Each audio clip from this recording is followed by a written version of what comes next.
রাষ্ট্রীয় অতিথি ভবন যমুনায় প্রধান উপদেষ্টার সাথে 7টি রাজনৈতিক দলের সঙ্গে বৈঠকের বিষয়ে বিস্তারিত জানাতে সেখান থেকে যোগ দিচ্ছেন সহকর্মী ইসরাত জাহান উর্মি। সরাসরি চলে যাচ্ছি তার কাছে।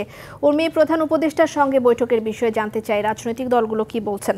রাজনৈতিক দলগুলো এখনো কিছু বলছে না ঋতুনা, কারণ মাত্র 5টায় বৈঠক শুরু হওয়ার কথা। এক এক করে দলগুলো আসছে এবং দলগুলো সব আসলে পরে বৈঠক শুরু হবে এবং ঘন্টা দুয়েক অন্তত বৈঠক হবে, তারপরে আসলে এই বৈঠকের বিষয়ে জানা যাবে। এবং আপনি জানেন যে মোট 7টি রাজনৈতিক দল এবং একটি সংগঠন আজকের এই প্রধান উপদেষ্টার সঙ্গে বৈঠকে তারা থাকবেন। বৈঠকে কারা কারা অংশ নেবেন আমি যদি আপনাকে জানিয়ে দিই। এবি পার্টি, নাগরিক ঐক্য, গণসংহতি আন্দোলন, গণ অধিকার পরিষদ, এলডিপি, ইসলামী আন্দোলন বাংলাদেশ, জাতীয় গণফ্রন্ট এবং হেফাজতে ইসলাম বাংলাদেশ। মূলত চলমান রাজনৈতিক পরিস্থিতি এবং নির্বাচন, আপনি জানেন যে এই দুটোই এখন একমাত্র আসলে বাংলাদেশের, যদি আমি বলি, টক অব দ্য কান্ট্রি, কারণ এই দুটোই গুরুত্ব বহন করে।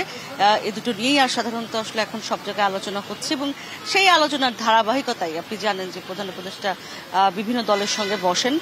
গতকালও সেই বৈঠক ছিল বেশ কয়েকটি বড় রাজনৈতিক দলের সাথে। আজকেও রাজনৈতিক দলগুলোর সঙ্গে বৈঠক হবে। ঘন্টা দুয়েক তো বৈঠক হবেই, বা তার বেশিও হতে পারে, কমও হতে পারে। বের হবার পরে নেতৃবৃন্দ আসলে জানাবেন যে আলোচনাগুলো কি হলো।